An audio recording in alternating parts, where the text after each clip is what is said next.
The creators of this podcast would like to acknowledge the traditional owners of the land on which it is recorded. Aboriginal and Torres Strait Islander people are the first storytellers of this land. We pay respect to their elders, past, present and emerging, as well as any Indigenous people who may be listening today. This podcast is a TOFOP production. Head to tofop.com for more. The following episode of TOFOP is rated MA for mature audiences. It may contain sexual references, time travel references, allegations of bin misconduct, and mild coarse language. TOFOP advises that this episode is not suitable for anyone under the age of 15 or anyone who thinks a comedy conversation between two old mates sounds like a terrible idea for a show. Minors must be accompanied by a parent or guardian. This is John Deek speaking.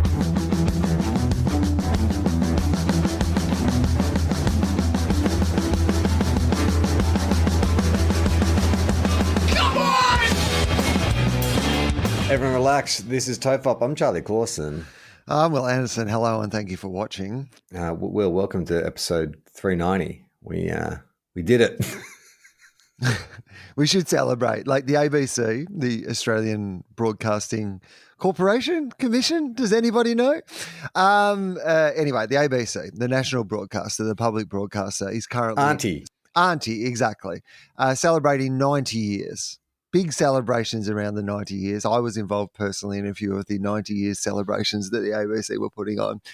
And it really did have the feel of going all in on your Nana's 90th birthday because you know she's not going to make it to 100. You know? Like if we were really confident of 100, we wouldn't be celebrating 90 quite so hard.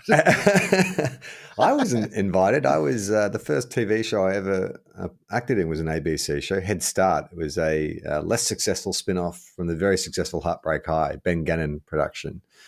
But that screened on the ABC. We had the sexy time slot of 6:30 on a Sunday night when everyone is watching TV. Well, here's what I will say. It's become a time when everybody is watching TV. So these days, if you were 6:30 on a Sunday night, that's just sort of where they put like The Voice or The Masked Singer or The Block. Well, yeah, I mean, they'll do news and then into that, but it's kind of this family night of entertainment now, your Sunday night. And you put those shows that you're like mum and dads are going to watch with their kids into that time slot because it's like a good... You know, the old countdown slot, basically, where like, you know, you sit down together as a family, you watch whatever's on the TV, you put your kids to bed, like, you know, on a Sunday night. So that's where it's got to come back to. Although I think that Netflix are making a reboot, aren't they, of Heartbreak High? It's already made, yeah. I think it's getting ready to premiere. Well, what I'm hearing is a ticking clock for a reboot of Head Start. Which was basically about the Nescafe Big Break competition. The premise was a group of like not teenagers, but just sort of late teens, early 20-somethings were all living in a warehouse together to work on their business ideas. I was, what was my character's name? I can't remember. But also, that's just a startup. Aaron. That's a very modern idea. Like Head Start would work much better in this modern environment because that is your classic startup scenario, right? So they're all just they're all just tech bros, misogynistic tech bros in a warehouse. Yes. So basically what we do is we update it. Instead of like Nescafe, it's Nespresso. So you've got George Clooney making a cameo in the first episode, like, you know, like She-Hulk style, so that you can get Bruce Banner in. We've got to get George Clooney into the first episode to get some people at least doing like a FaceTime or something like that. Yeah. Oh no, he won't be in the studio. Yeah. I understand that, but yeah, he'll be on a Zoom call or whatever. Like Margot Robbie in Neighbours. Yeah, he comes in the first thing, like congratulates everybody. Yeah. And then Netflix puts a giant tile with George Clooney in Head Start, and that's his only appearance in the entire series. But it gets the clicks. Yeah, I like it. I'm down for that. Well, a little while back, like I'm thinking of early in the days of TOFOP, we did a couples quiz. And I thought, you know, it's been 12 years now. I feel like our relationship's pretty solid, but maybe it's time to do another couples quiz. I found this batshit. I don't even know how I came across it. It's from a website called Thought Catalog, which seems to be like a relationship blog. Mm-hmm. And this was... I mean, I think the story of how you came across this is probably more interesting than what's going to happen next, but... Sure, if you don't want to reveal it to the rest of us, that's fine. So it's the heading is 25 hypothetical questions to ask your boyfriend to test the strength of his love. Oh, okay, cool. So are you going to ask me these questions, or are we asking them of each other? Well, I'll ask them of you, but we can explore. We can then, cool. we can turn the question back on me. Well, I mean, this show loves a hypothetical. So, this is right in our hitting zone. I hope they're like TOFOP style hypotheticals. Oh, they are. I've had a little read ahead. And because I think the first time we did it was quite an earnest kind of thing, about relationship. This is like, I've been clicking around this website trying to work out, is this like satire? What's going on? Because some of these questions are like batshit insane. Okay. So a lot of them are to do with kind of like, obviously, relate like the relationship, romance and sex. So I think we'll just substitute the word podcasting for, when it comes like, do you feel that excitement, blah, blah, blah, blah. Okay. Yeah. Perfect. All right. Okay. 25 hypothetical questions to ask your podcasting partner to test the strength of his devotion to your podcast. We'll call it. This is by Holly Reardon. Okay. Question 1. If you had to kill 10 innocent people in order to save my life, would you? Ooh. I mean, they say innocent. So, because if I got to choose the 10 people, then, maybe there's 10 people I could kill if it meant saving your life. I think that, I could be righteously justified in doing that. I mean, what's the scenario here? Like, is it purely just that you're going to die unless I kill 10 innocent people? Yeah, let's just make it a supernatural thing. Some kind of like supernatural being says, I'm going to rip the soul out of your podcasting partner unless you kill 10 unrelated people. Man. Like, this is tough, right? Yeah. Because obviously I don't want to kill anybody. I'm against the death penalty in general. I've had this conversation with partners along this line where it's like, it says nothing about my love for you that I don't want to kill innocent people, right? Yeah. This is an unfair scenario that I've already been put in by this alien super being is what I will say.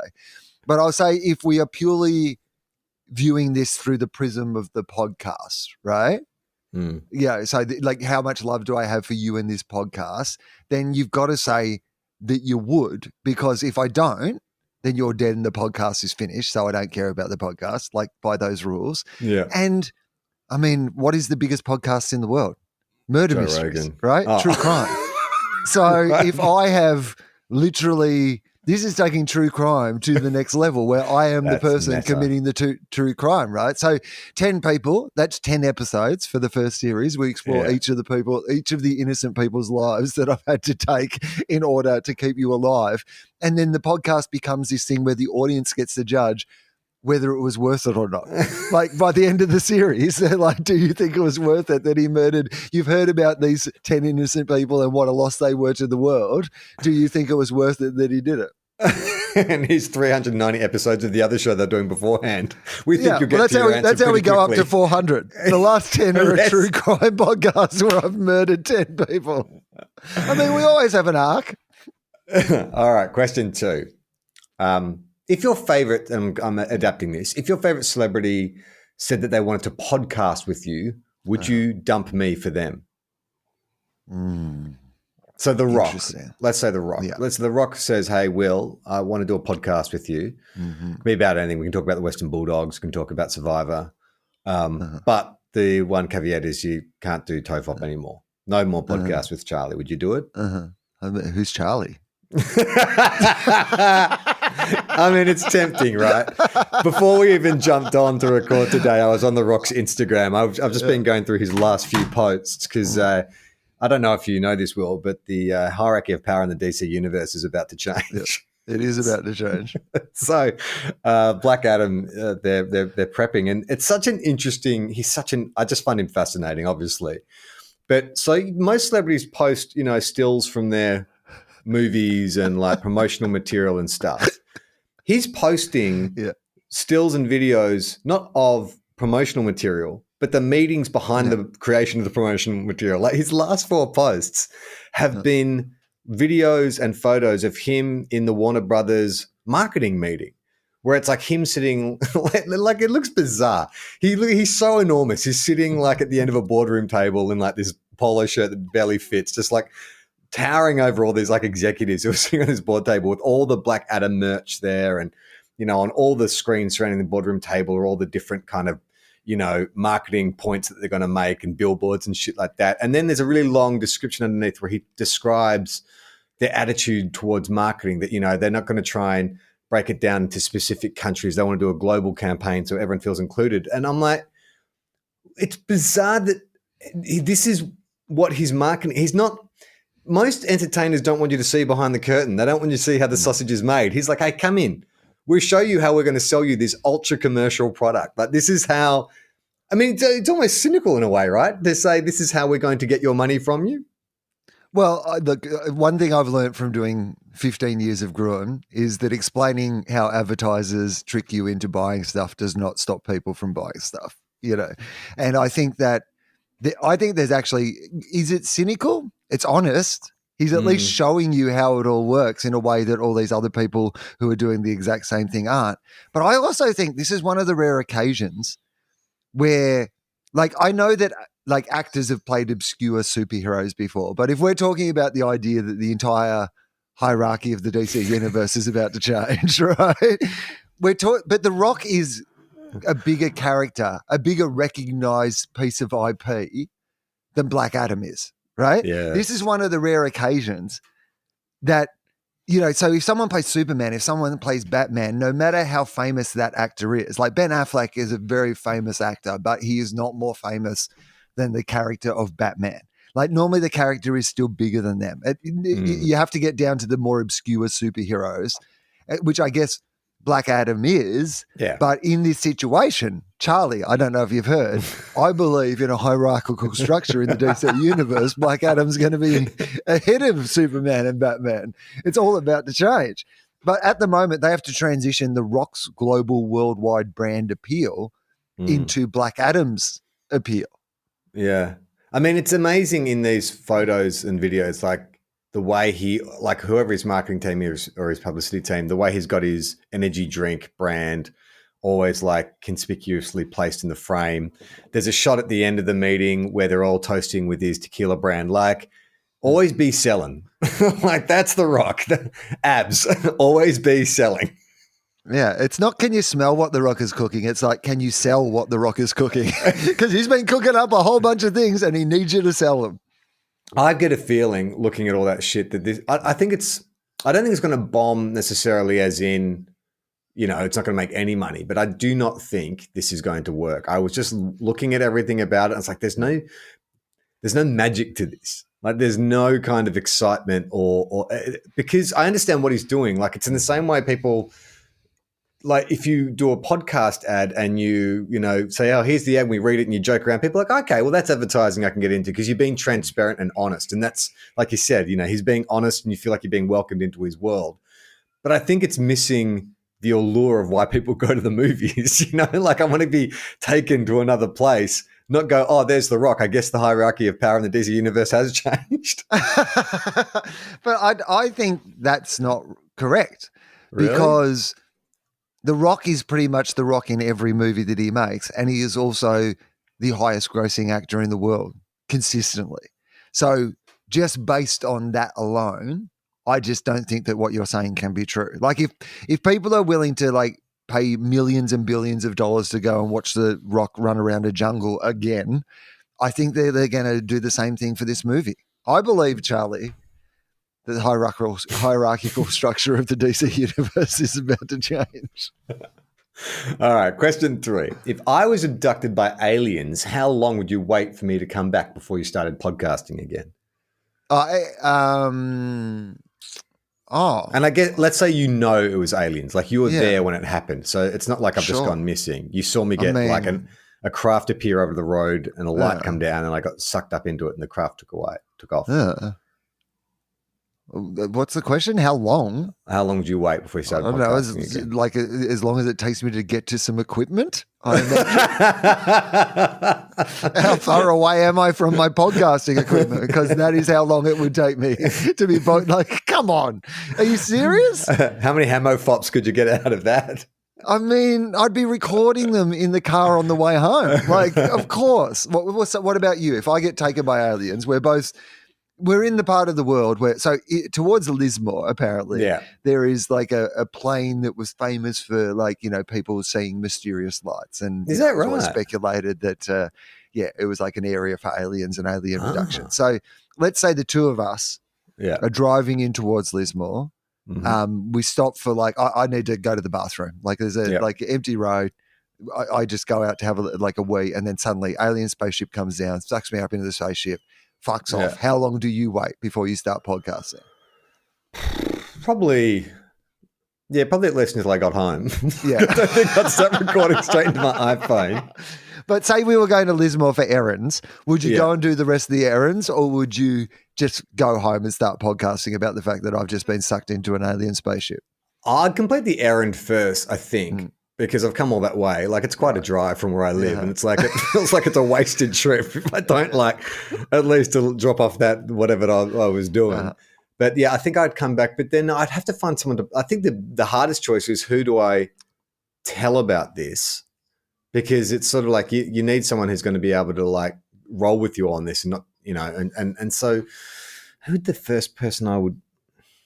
I mean, do we have any friends who are massively into aliens? I mean, I feel like this is actually real Joe Rogan territory. Yeah. Like maybe you've got to call Joe Rogan. Like in that situation, you've just got to say, hey, Joe, you're never going to believe what I just saw. Well, I guess there is a bit of a connection. We've had Bert Kreischer on TOFOP. Yeah. He's a buddy of Joe's. Yeah. I could probably message Bert and say, hey Bert, man, Will, Will, he just got sucked into an alien spaceship. Can you get me on Joe Rogan? That's actually not a bad idea, because Joe recently, or at least in the last 12 months, had this dude on called Bob Lazar, who is like, in UFO circles is widely considered to be a very credible witness about he worked on secret government programs or whatever. So I reckon that is a good choice. Like that is because then I can compare notes with Bob Lazar. I can say what the aircraft looked like. So then I can determine whether or not it was like, was this aliens, like extraterrestrial beings, or was this like the government have, reverse engineered a UFO that they broke down and they've just been flying around the world, like, capturing comedians for some reason. Like, imagine that. What's your story? Like, who else have there been? Like, who else is in that spaceship? Adam Hills is in there. They're like, oh fuck! I get up there and I get up there, and Carl Barron's already there, and I'm like, of course. and the aliens love it. You picked him. They're like laughing their ass off at everything that he says. He's our favorite. That's actually the reason we came here to Earth. Okay. Next question, Will. If I murdered someone, would you help me cover up the crime? Who'd you murder? Okay, I'll make it just a rando. So it was a road rage incident, and this person threatened me. They came at me with a crowbar or something, and it was an accident. It's like you're an idiot. Like they've spotted you driving with no brakes. Yeah, that's right. Identified it. Started running up to the car, going, "That is entirely irresponsible," and you've ended up murdering them. That's right. So it was the night I drove without brakes. Yeah, someone saw me. They cut me off. They get out and they start yelling if you're irresponsible. Defensively, I push them. They fall back and crack their head open. And I in a moment of panic, I call you and say, "Hey man, like I've dug a ditch. This guy's half in, but I need you to come help me. Just throw the rest of the dirt on." Well, I'm firstly the wrong person to call for manual labour. This is like, I'm happy to help you cover up in a general sense, but like with my hips and soft hands, I'm not digging holes or lugging bodies. So no, thank you, sir. Okay, how about this? Look, I drive his car to your place. Yes. Like, so I've buried the body, but I turn up at your place with his car, and I'm like, "You've got like a lock-up garage. I need you to hide this car until I can work out what to do with it." Take a number plates off. I'll hide a car. Yeah, I'll hide a car and take off the number plates. That's fine. Yep, happy to do that. Okay, right, cool. Reverse situation. I accidentally murder somebody as well. Yeah. I murder them in what would the best way for me to be to murder somebody? Look, probably like clumsiness, right? Like, so what I imagine has happened is that like I'm going for a walk, in Sydney, where I used to live in Sydney, where like the Gap is, that giant cliff, like often a place, unfortunately, that people like take their own lives, but it's a giant cliff as well. So like I'm walking around there, I'm on my phone. Like I'm already unco with my bad hips. I'm on my phone. I trip over like my shoelaces or something, right?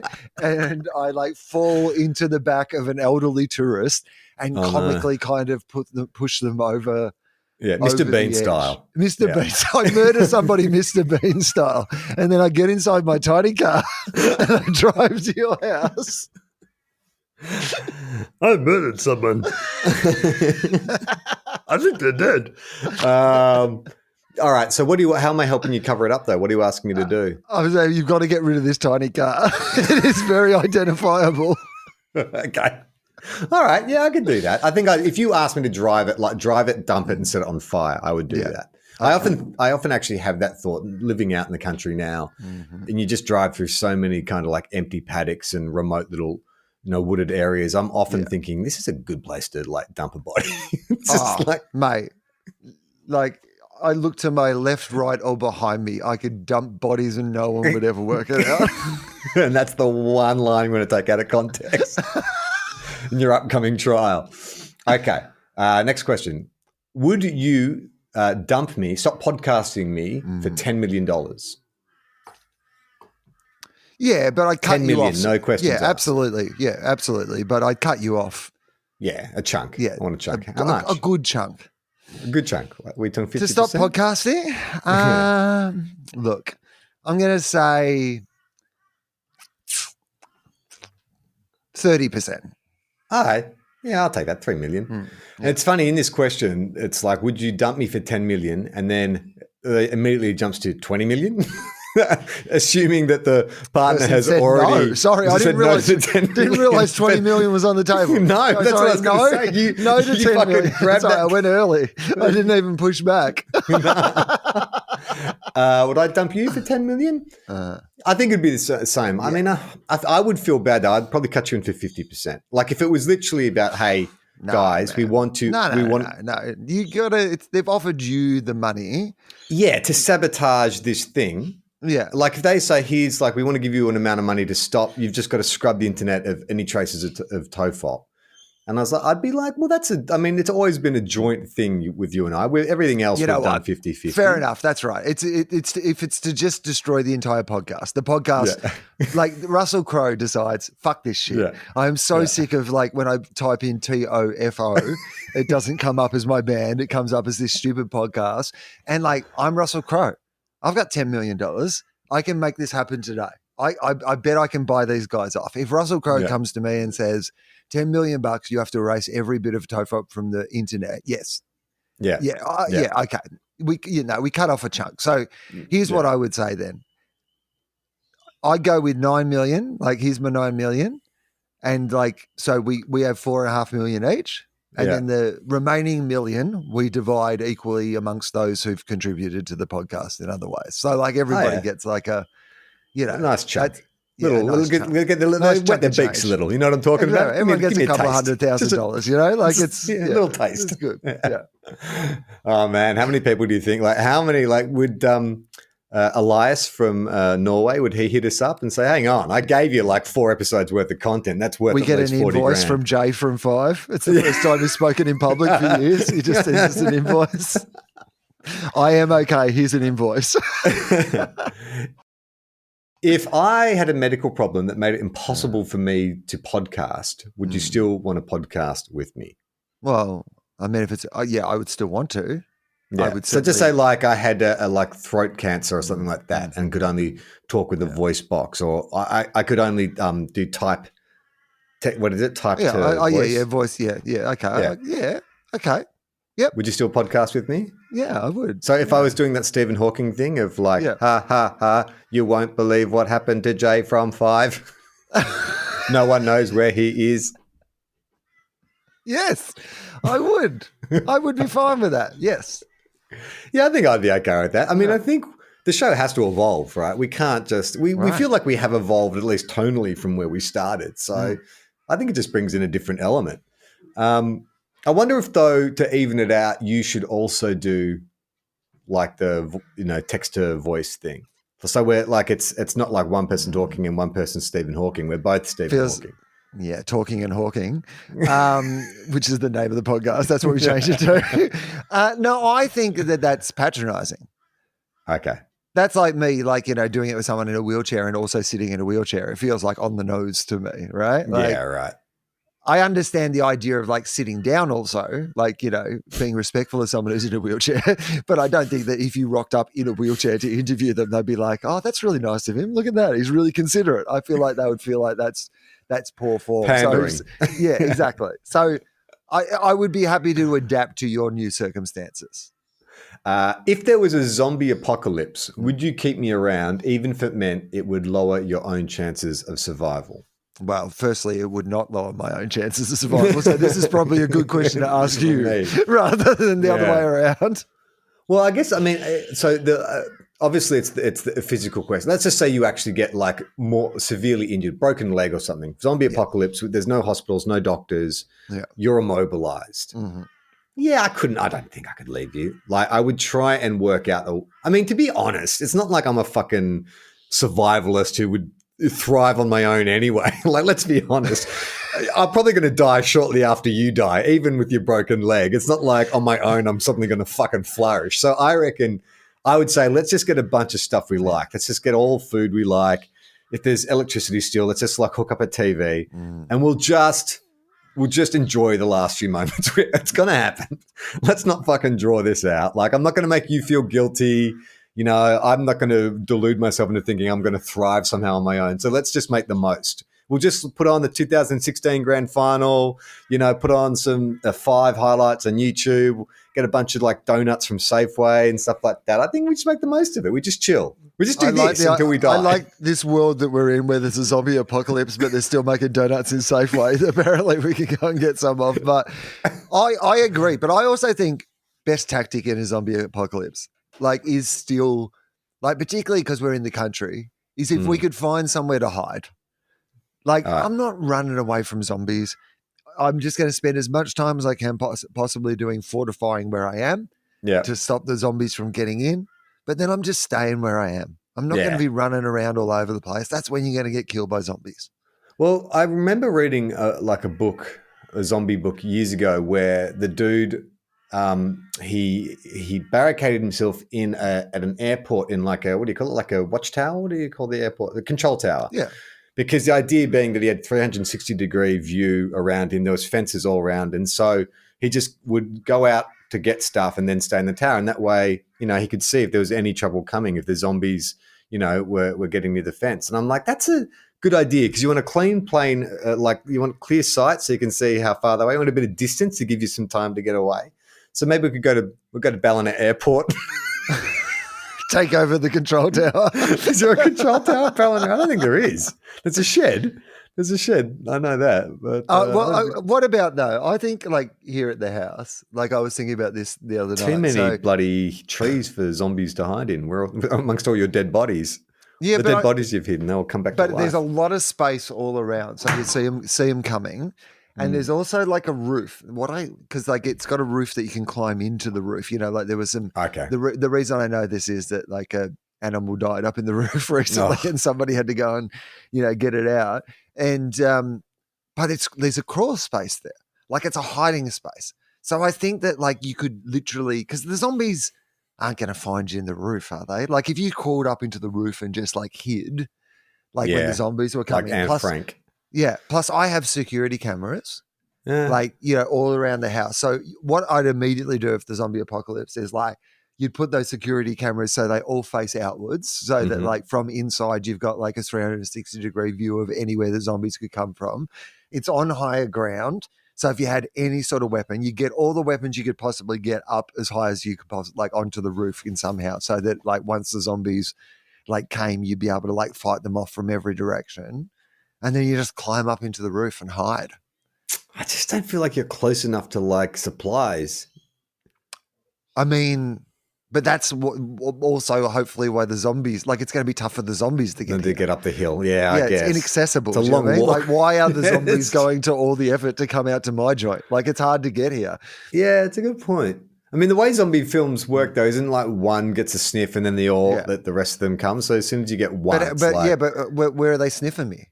Yeah, like there's no one anywhere nearby. They're not here.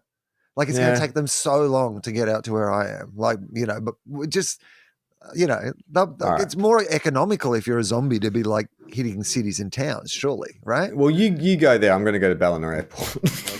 All Okay, if you could live forever, would you? Even though I die of old age? Absolutely not. Nah, this life feels too long as it is. Yeah, I'm ready to lie down and die at any time. Take me now, please. If you could literally take a bullet for me in a vital organ like the heart, would you be able to do it? Okay, so we're doing a rare in-person recording. Okay. And some crazed person bursts in with a gun. It's and Jay like from pointing 5. He's It's like, Jay. shut the fuck up. Stop talking about me. I'm trying to disappear. Jay from 5 bursts in with a gun and he goes to shoot me because I'm the instigator. Do you leap in front of the bullet? Apu style? Absolutely 100% yes. Okay. I think like sacrificing my life for somebody else is actually my preferred way to die is like peacefully in my sleep. Yeah. But I think if I had to die in some sort of more active way where I'm aware of the circumstances of a death, then my favorite way to die would be to try to save somebody else in the act of dying. I would like to think that I had that kind of selflessness, and maybe I do, but I also feel like I often get paralyzed with indecision. And so I don't know that I'd be able to, like if that was a scenario, you and I just recording, someone create like a Carl Barron bursts in, is like, haha, Will, like you'll never be the number one comedian according to most Australian rules footballers in Australia. I say, but why do you need to shoot me to prove that, Carl? It's like it's already the case. He's very insecure. You're miles ahead, mate. Seriously. I'll run you through some pocket profiles. I don't know that I would sum up the situation. Like I'm always giving people the benefit of the doubt. The crazed gunman or gun person comes in. I think I'm giving the benefit. Hey, well, maybe it's a misunderstanding. Are you sure you want to kill one of us? Like, are you sure you got the right? Like, my brain would not think fast enough to throw myself in front of the bullet. Well, I mean, I'd need some warning. Like, it'd have to be one of those things of like, you know, they say something like, you know, I'm sick. Like, you know, let's say it is, you know, Jay from 5, right? Like, all I wanted to do was be left alone, man. All I wanted to do was have a life of anonymity, and instead, every week I have people asking, am I okay? Because because of you and everything you've done. Well, guess what, mate? I am not okay. And now you are not going to be okay. And he pulls up the gun and goes to fire it. Yes, I would jump in front of that gun. I would jump in front of Jay's gun and take a bullet for you in that situation. Okay. Also, I would do it regardless because you get the credit even if they don't shoot. Yeah, do you know what I mean? Like if he doesn't shoot in that situation, I've still lunged in front of the bullet to try to stop the bullet. I mean, it'd be funny if you're thinking in your head, this is my moment to be a selfless hero, but before you get a chance, I just grab you and put you in front of me like a shield. I go to jump and you're already throwing me in front of you. Yeah. I've thrown you at the gunman and I'm already climbing the fence. Okay. If there was an incident that turned me into a hideous monster, would you still want to podcast with me? Yeah, even more so. Yeah, that's Absolutely. amazing. Yeah, exactly. Like, let's just so many questions. Okay, so let's just hypothetically. Okay. I turned into like a blob, like I'm just a gelatinous blob that consumes everything it touches, and so like. Mike sets up the call. He sends a text out saying, "Hey guys, what time do you want to record?" And I say, "Oh, look, yeah, I'll record it this time, but bit of news. I've been turned into like a gelatinous blob." Are you using voice to text to do this, or no? I can still talk. I still have like a mouth and ears and eyes, but the rest of me is just like a translucent blob that just consumes and absorbs everything it touches. So we jump on the Zoom, or we jump on Riverside. What's the first? So I say, everyone relax. This is TOFOP. I'm Charlie Clausen. I'll be like, I'm not relaxed because you've turned into a gelatinous blob and you're currently consuming your microphone. I mean, I don't. I think it. Yeah, I would be sensitive to it. Like I would double check. Obviously, that you sure you want to talk about this. Would you want to be talking like you've turned into? Let's say. Hey, before we start, hey Charlie, just before we start, should I mention the blob thing? Because our Patreon subscribers are going to work it out anyway when they see the video footage. So should I be mentioning at the start that you're now translucent blob that consumes everything? Or do you want to Yeah. have some fun with it? Do you want to have some fun with the blob thing, or do you want to? Yeah, it's keep it to fine. It's yourself? fine. Look, You it was cool? it's a funny story. I was riding my bike through town. I found a meteorite Well, no, that had crashed into the save earth. it for the podcast. Oh, I'm yes. happy to hear the story.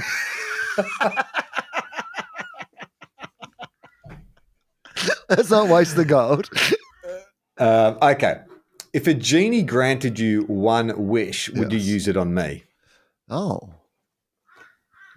I got to say no to that. Sorry. I mean, you are very important to me, but there's other people in my life that I need to take care of first, namely me. yeah. I mean, it's No, you only can't- one wish. You can't use it on yourself. Let's just say that. I'm adding that stipulation. So a genie's granting you one wish Yes. to use on someone. Do you do it on me?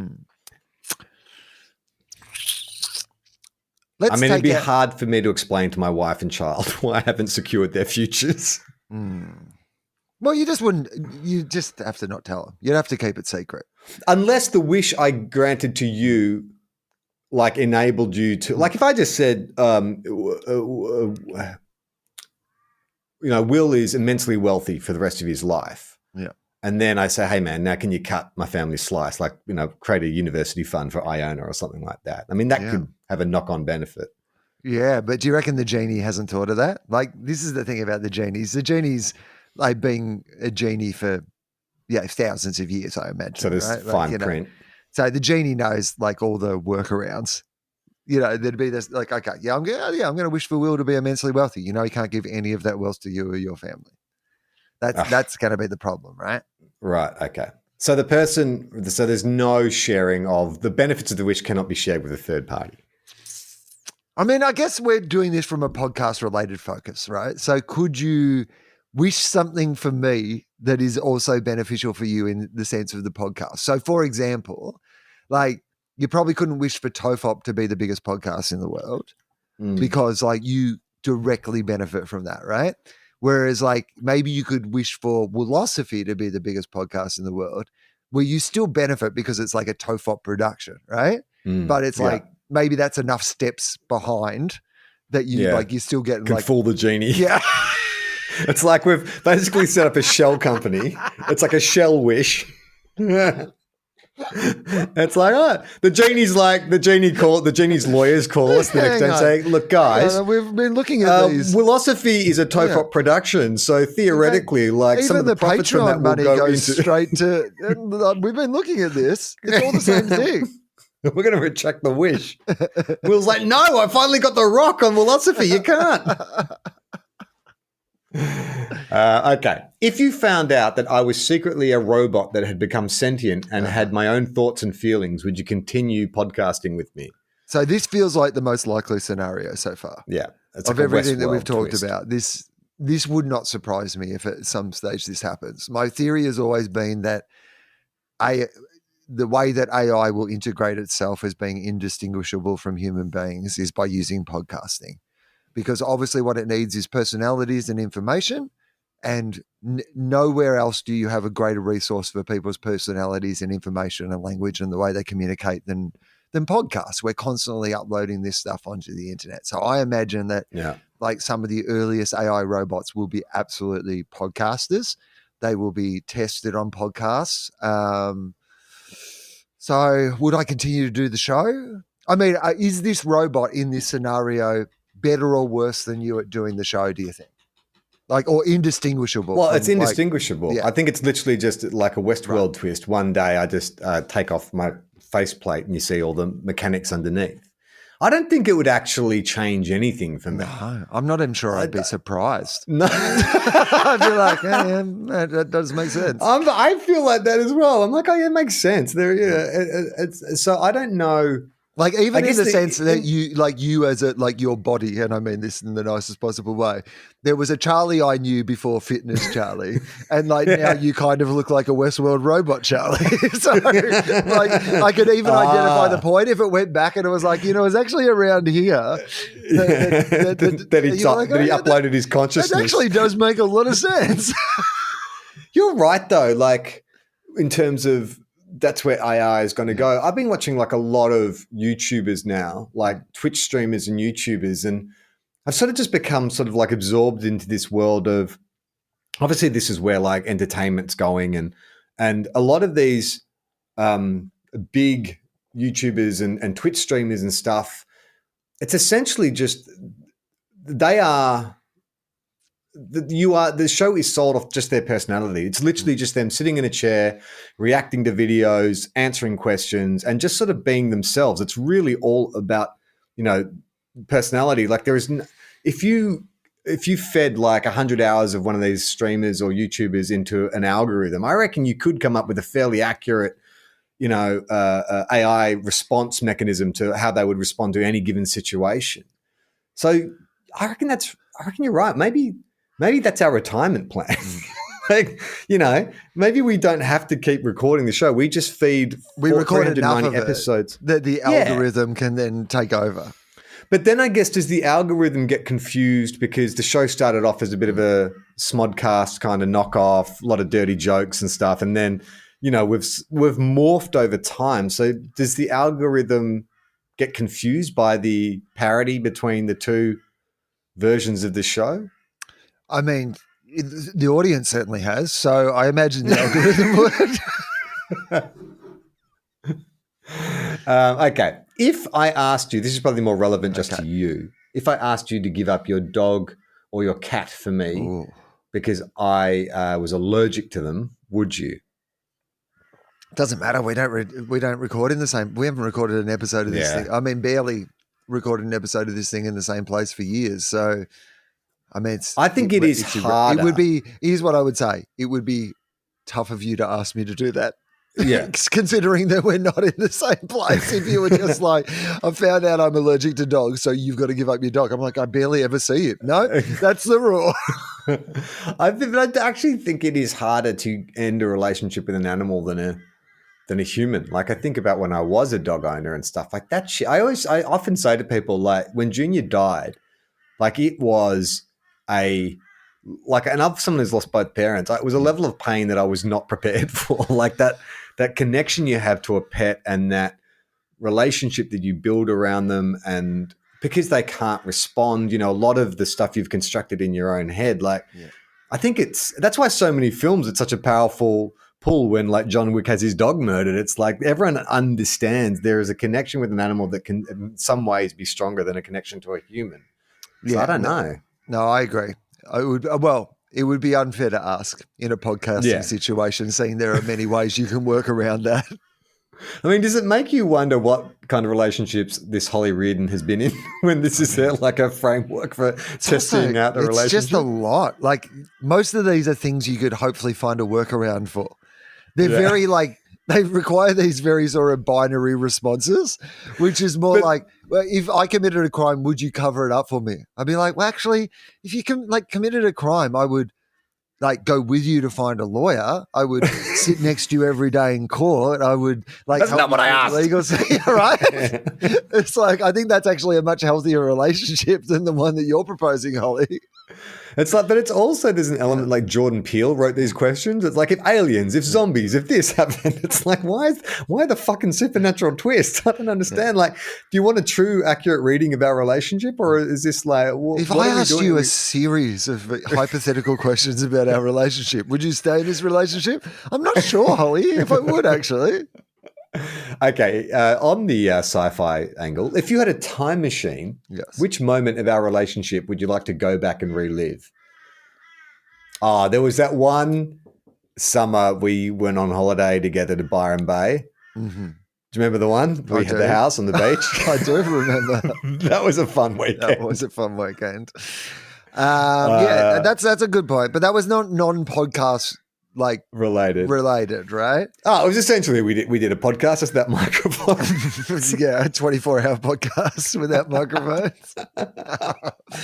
My favorite memory of that is I won't share the things that led up to it, but we'd had a very fun time. And then my favorite memory is that the next day we're all trying to clean up the house except for you. You were doing this bit where you would just refuse to help clean up in any way. And it was both funny and incredibly frustrated. That's right.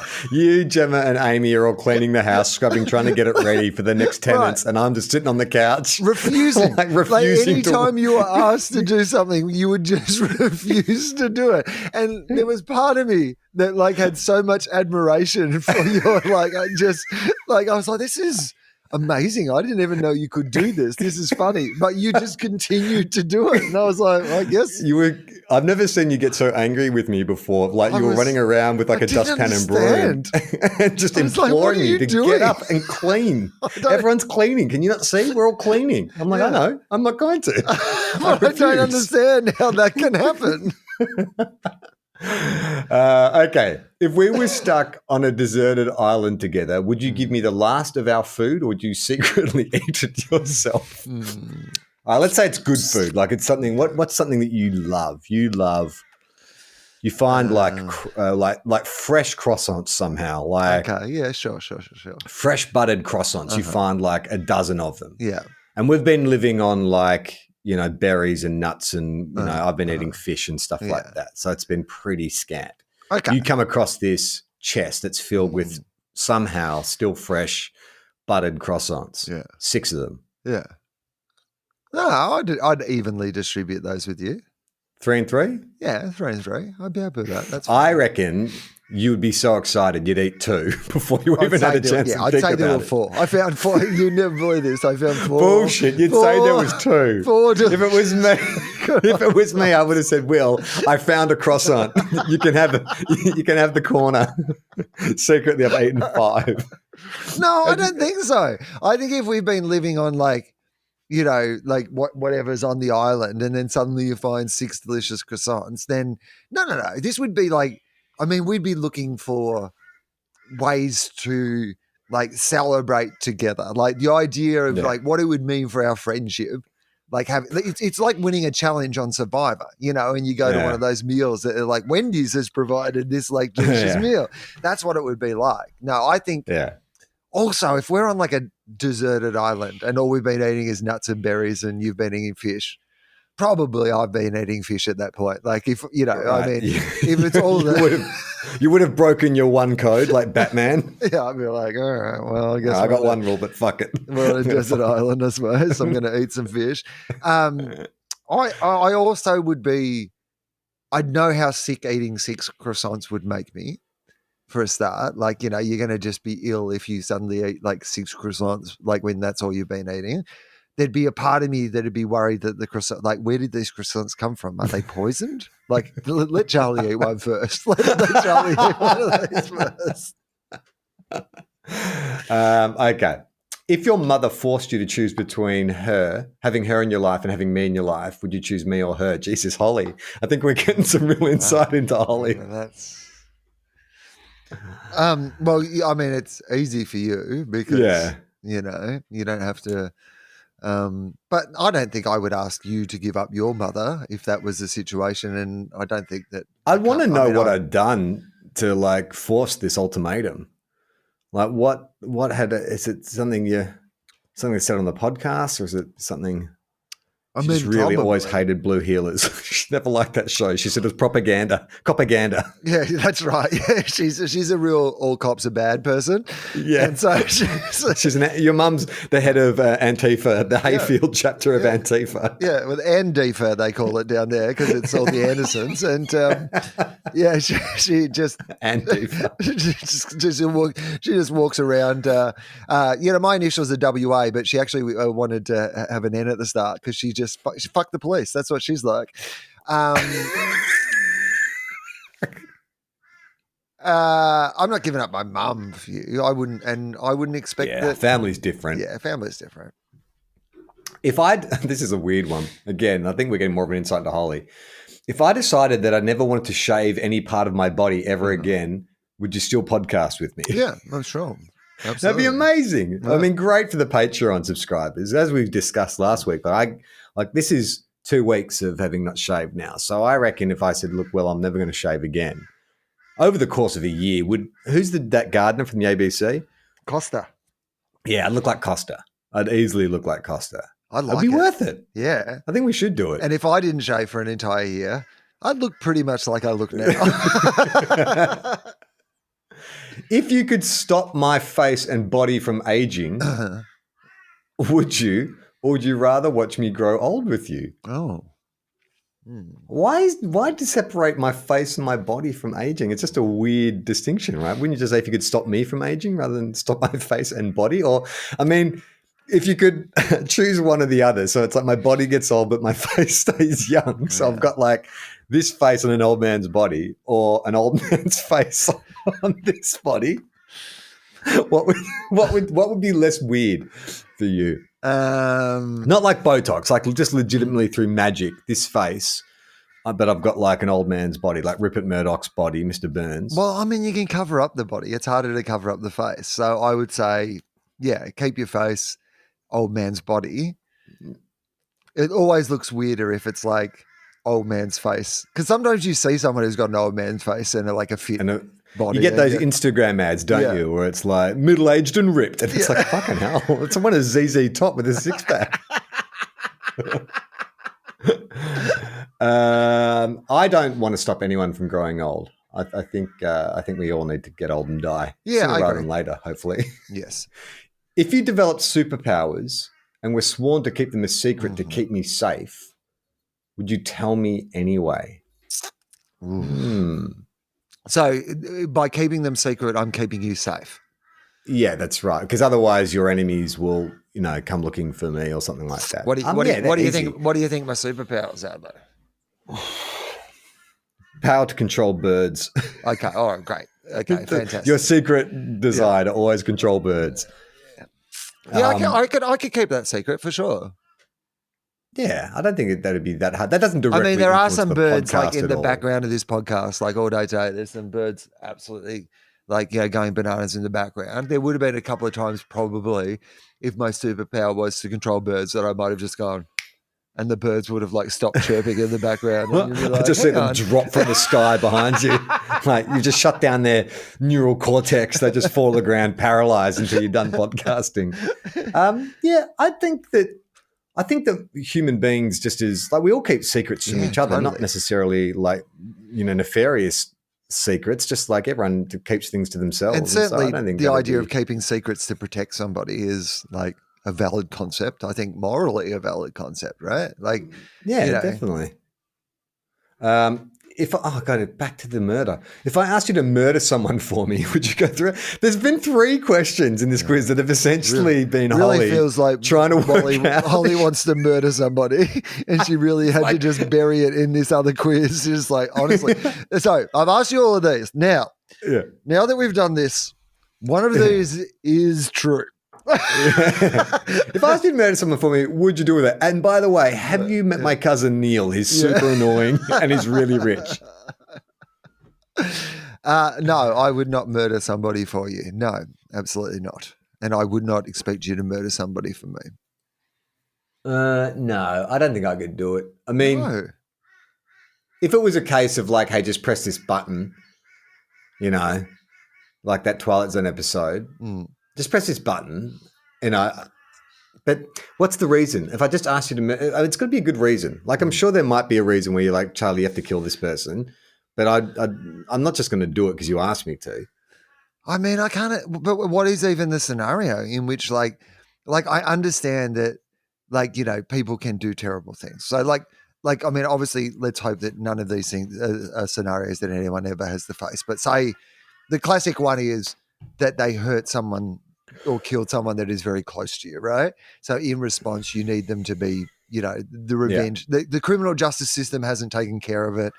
Like, if I murder them, everyone's going to know it's me because, I'm too close to it. I need you to murder them. Well, how about them this? It's a deathbed. You asked me to avenge you. You have been murdered, and in your dying breath, you asked me to. Like, we're recording now. Some bad person comes in behind you and like stabs you and runs off. And like, your last dying breath in the podcast is avenge me. And I'm like, Will, the connection's really bad. I can barely see you, let alone who stabbed you. Who was that? Stop bleeding on the microphone. I can't hear you. Who was that? The great news is that we're recording on Riverside. So it looks sketchy now, But Yeah. once it actually uploads, you'll be able to see very clearly who murdered me. I'll be like, that's fucking podcast Mike. How did he get up there so quick? Okay. If I had the opportunity to sleep with, if I had the opportunity to podcast with my favorite podcaster, would you give me a free pass? Yeah, absolutely. Or do you want me all to yourself? No, podcast hall pass. I mean, we already have that. We already have an open relationship. We've got FOFOP. That's what FOFOP are. We're just like, hey, we're a couple of podcasts who saw you across the room and we really dig your vibe. We like your vibe. Speaking of which, we should plug tofop.com while we're here. That's where you can find all our podcasts. We have another one called FOFOP, and this week I sat down with Broden Kelly. Oh, nice. It was good fun. We talked about the new Auntie Donna show, which they have yet not named. So we come up with some potential names for the new Auntie Donna show. And then we did a sort of semi-deep dive on the footy show. I don't even know how it came up, but we just started reminiscing about the footy show and what that was. So it's a good, fun chat. Tofop.com. And, of course, Two Guys, One Cup, our AFL podcast, is on the Listener app every Wednesday. That is back. That is on Wednesday. You can get that at the website as well. But best way to listen to it is on the Listener app. Okay, Will. If you had the power to read my mind, would you use it without my permission? I guess in this hypothetical, you have to focus to read my mind. It's not like words are just spilling in. I think there would be some scenarios where I'd be very tempted to read your mind. Yeah. I think that, nothing nefarious again, but I think like just for the sake of expediency, it's like, Will hasn't answered his email. Yeah. Let me just fucking find out how he feels about this. Yeah, I can get it done. I certainly think from your perspective it'd be handy. It'd ruin our pocket profile segment we do on Two Guys, One Cup. I don't know. You might find it even more confusing if you peeked into my mind as I'm trying to come up with those cryptic clues. Look, I think it would be very hard if you had the power to read people's minds to not use it occasionally, just to cut to the point. Yeah. If I begged you to get a ridiculous-looking tattoo of my face, great. Would you go through with it? Go. Where am I? Where's the tattoo? You can choose. So you've got a tattoo on one shoulder. I got the opposite shoulder, a tattoo of my face, but like a James Fosdyke cartoon version of my face. Yeah. All right. From make it a Patreon level, if we make 10,000 a month on Patreon. Will get a tattoo Hang on. of my face on his shoulder. I'm not sure 10,000 for a year. $10,000 a month for a year. Yeah. So they're all you patrons. $20,000 a month for a year. If we get $20,000 a month for a year, I'll get a tattoo of Charlie's face on my other bicep. As soon as we hang up, I'm adding that to the Patreon page. It's our new level. I think our top tier is if we get to 10,000, we're gonna bury money and grow a money tree. So this probably sounds like a much better use of the funds. Okay, last question. If you could go to jail for something that I did so that I would be able to keep living my life, would you? Yes. Okay.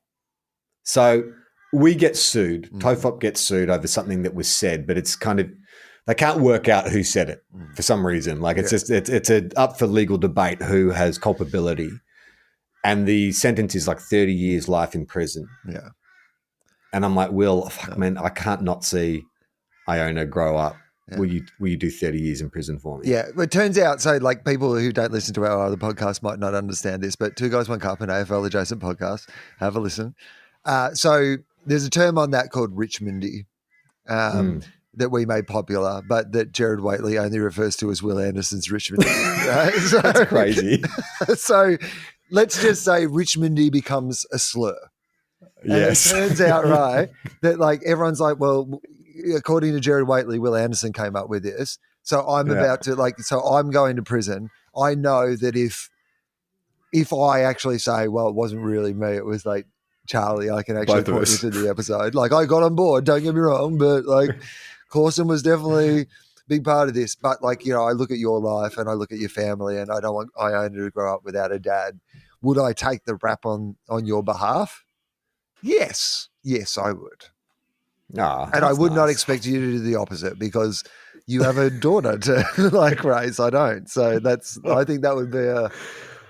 Plus, I wouldn't mind prison. Apart from the having to, as long as I was in like a white collar prison, yeah. Like as long as you get to work in the library and stuff like that. Work in the library, read books, cook, watch TV. Yeah. I mean, it sounds like your life now. It's absolutely fine without all the hassle of having to work. As long as we can still podcast from prison. I mean, if it's a white collar prison, who knows? All right, let's just quickly dip into the mailbag before we say goodbye. There's a few people, Will, who have wanted to write in support of me and my views on Top Gun. Oh, yeah.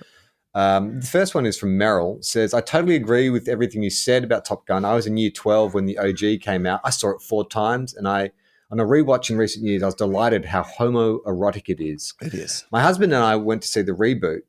And we felt like it was made for us because we're so culturally invested. But we just giggled the whole way through. The oversimplification of the bad guys and the American as the good guys. Let's face it, when would the Americans be considered the underdogs in such a real-life situation?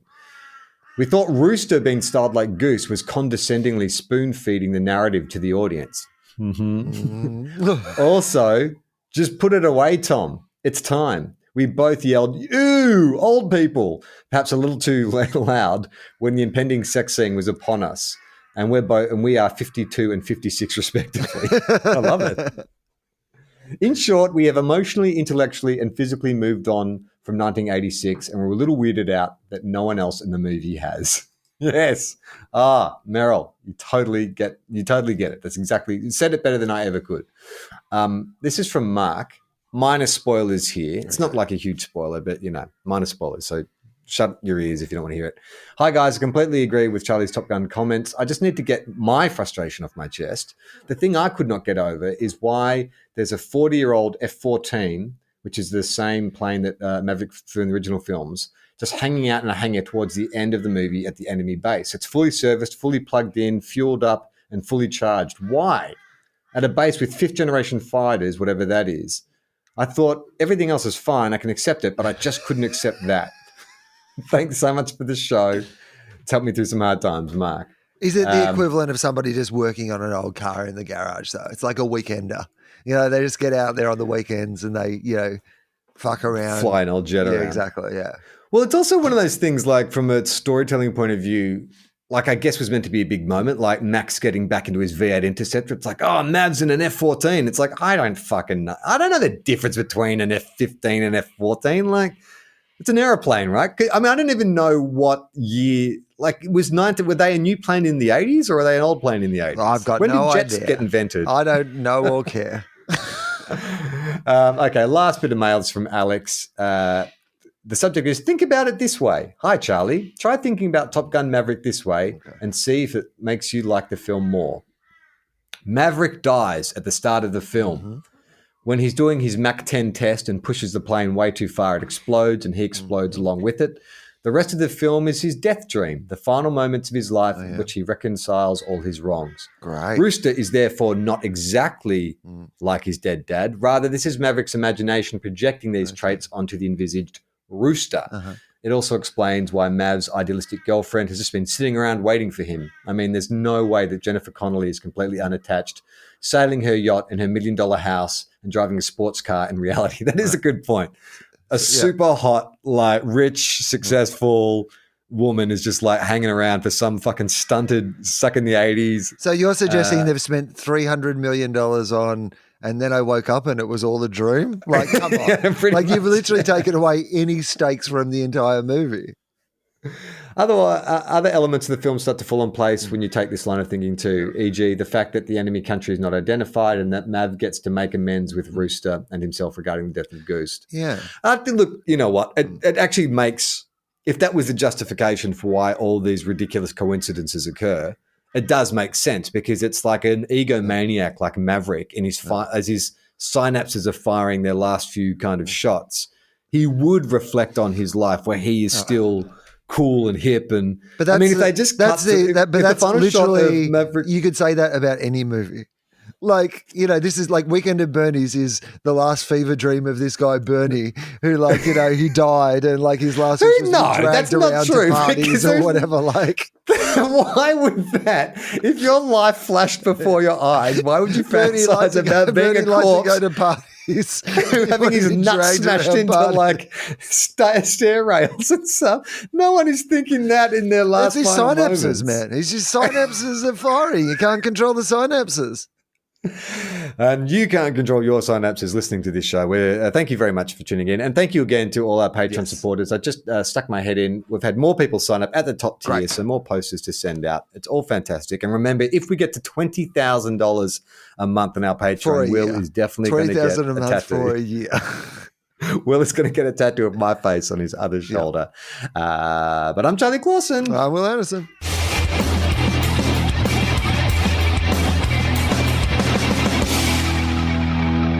How long? Not long. Everyone relax. Fucking stupid. This podcast is a TOFOP production. Head to tofop.com for more. Cool things for cool people.